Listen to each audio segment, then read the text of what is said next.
مساء الحلويات على احلى اصحاب واخوات. اللهم صل وسلم وبارك عليك حبيبي يا رسول الله.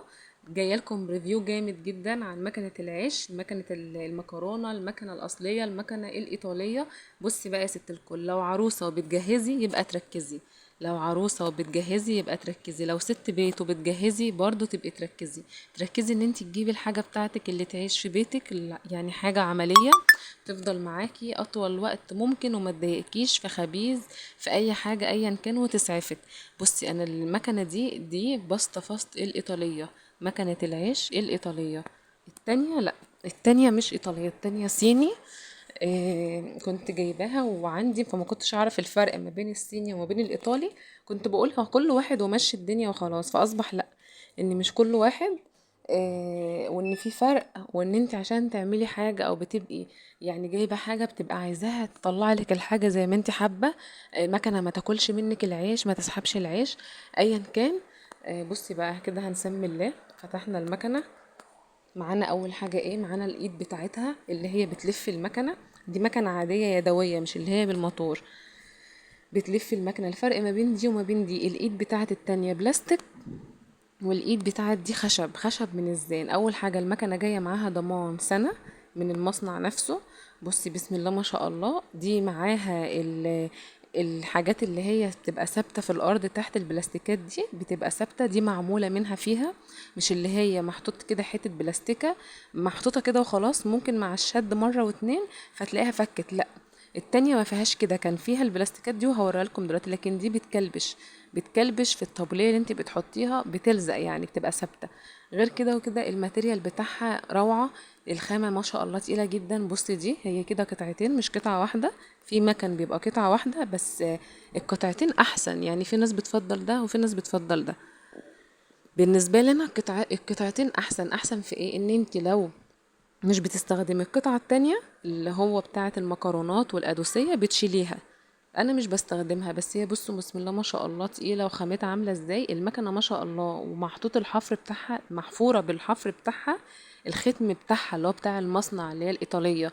الصيني لا، الصيني مش محفورة وعادية ومكتوب عليها ان هي صيني اللي هي التانية دي. بصوا اول حاجه كده بتركبي المكنه، ليها اتجاه اللي هو فيها كده حافيتين بتركب في قلب، بتبيتيها في قلب المكنه. بصي زي ما انت شايفه كده بتركبيها كده بالطريقه دي. ما شاء الله البكره بتاعتها اللي هي بتاعت المقاسات اللي هي 1 و2 و3، غير التانية خالص، غير العادية التقليدية ناعمة بتلفيها عادي بكرة عادية يمين وشمال. دي لأ، دي بتضغطيها كده من فوق، بتنزلي كده بتضغطيها وتثبتي الرقم اللي انت عايزاه وتروحي جاية عاملاها تكة كده. بصي بقى، دي ميزة تانية حلوة برضو. ايه هي الميزة؟ الميزة المسمار بتاعها ده بتاع الربط، المسمار ده ما فيهوش الحتة اللي هي البلاستيكة اللي هي بتبقى بتعرفي تلفي منه، لا ما فيهوش كده. الفرق ما بين دي وما بين دي هوريها لك. بصي دي كده، دي صيني، دي مكنة على لوحدها، يعني دي كانت بروحين اتنين بس وما فيهاش التالتة. دي بتاعت اللي هي المكرونة والعادية. بصي بقى، دي حاجتها، حاجات الصيني. وبصي دي قدامك الإيطالية اللي هي الباستا فاست. دي المكنة اللي انا بقولك عليها البقرة بتاعتها. بص البقرة بتاعتها مختلفة جدا، كانت اول مرة طبعا اشوفها واول مرة افتحها معاكم، ما فتحتهاش قبل، فقلت اما اوريها لكم. انا لقيت البقرة دي في الحتة اللي فوق دي بتضغطي عليها وبتلف، دي البقرة العادية بتاعت التانية. خدي بالك معايا من الفرق، دي البقرة العادية بتاعت التانية. ودي عاملة ازاي؟ ده التصميم القديم وده التصميم الجديد. المكنة دي سعرها يعني كبير، بس مش خسارة فيها السعر بما ان كل حاجة في الاسعار رافعة. بس لما تجيبي حاجة هاتيها حاجة نظيفة مرة واحدة. المكنة الصيني دي عاملة 1500، الصيني دي عاملة 1500، واللي طالع منها اللي هي بالألوان وحشة جدا، رديئة جدا. اوعي تفكري ان انت تجيبيها، لو عايزة ترمي فلوسك في الأرض هاتيها. لو بتجهزي دي فيها بعض الصدى، يعني هي قابلة للصدى، مش اللي هي الماتيريال بتاعها النضيف الحلو. بصي دي بقى المسمار بتاعها ده، دي اتكسرت لوحدها، ضعيفة جدا البلاستيكة دي. لما بتيجي تربطي كويس او تضغطي عليها دي ممكن تنكسر معاكي، فممكن تنكسر الاتنين متعرفيش تربطي المسمار، بتبقى مشكلة ومعاناة بتربطيه بأي حاجة بقى، ببنسة بأي حاجة بتربطي بيها. بصي بقى الفرق ما بين التانية، ما شاء الله في فرق واضح والفرق باين. بصي الماتيريال، بصي الخامة، بصي يعني التصميم اصلا. بصي بقى تحسيها ان هي حاجة محترمة، حاجة متينة. المسمار بتاعها بصي بيربط منه فيه، يعني المسمار بتاعها ما فيهوش حتة بلاستيكة ان هي تتقطع كده. انت لو عايزة تحافظي على المكنة بتاعتك ومش بتستخدمي القطعة دي، فدي هتشيليها خالص، تكيسيها وتعنيها في قلب الكرتونة بتاعتها او قلب العلبة بتاعتها، وتستكفي بالحتة دي او تستكفي بالجزء بتاع العيش او القرص او ايا كان اللي هو الجزء العادي. لكن ما تحطيهاش مع بعض، ممكن تسيبيها كده بس مش يعني هي كشكل، هي هتفضل اصلا كده كده ماسكه نفسها وماسكه، يعني عشان هي ما شاء الله تقيله وبتكلبش ولسه ما ربطتيهاش، فملهاش لازمه، هتبهدلي الحاجه وهتقصري عمرها وخلاص. بصي التانية عامله ازاي من تحت، كان فيها هنا بلاستيكات زي اللي انا وريتها لكم اللي هي بتكلبش في قلب الطبليه واتشالت. ليه؟ لانها كانت محطوطه كده، يعني محطوطه كده لازقه كده وخلاص.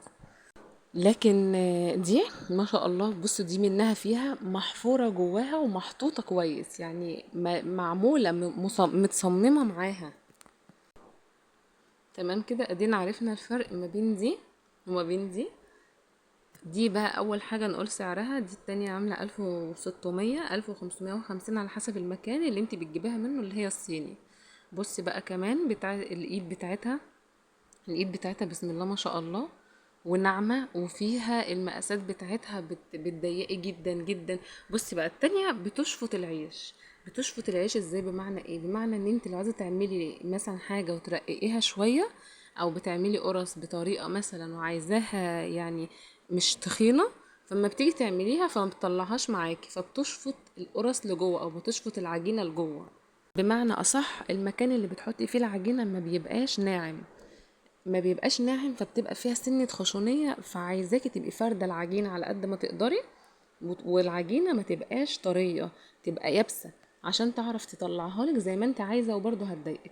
بصي بقى الفرق ما بين ده، دي البلاستيك اللي هي العادية، وبصي دي ما شاء الله. زي ما بقولك لو عروسة وبتجهزي ركزي، ركزي في الحاجات دي، لان انا جبت مكنة واقسم بالله انا يعتبر انا متضررة منها، متضايقة منها، موجودة عندي ولا كأن في مكنة. كنت باخد المكنة بتاعت قريبتي عشان خاطر اما اجي مثلا اخبز او اي حاجة، كنت بستلف المكنة بتاعتها عشان اعمل، لان دي كانت بتضايقني، يعني كانت ماشية الدنيا بس مش قوي.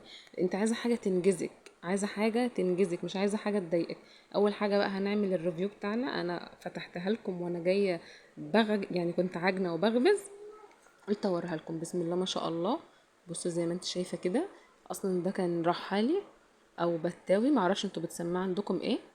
بصي ده مش عيش، يعني ده لبن وسمنة لبن وسمنة وقشطة وعاملاه كده اللي هو الرحالي، الرحالي اللي هو باللبن زي العيش بس الطري. بصي ما شاء الله ما شاء الله، يعني ما شاء الله. عملت لكم ريفيو عليها، والله والله كلام رب، يعني ربنا يحاسبنا عليه، جميلة جدا جدا، وسعرها 3370.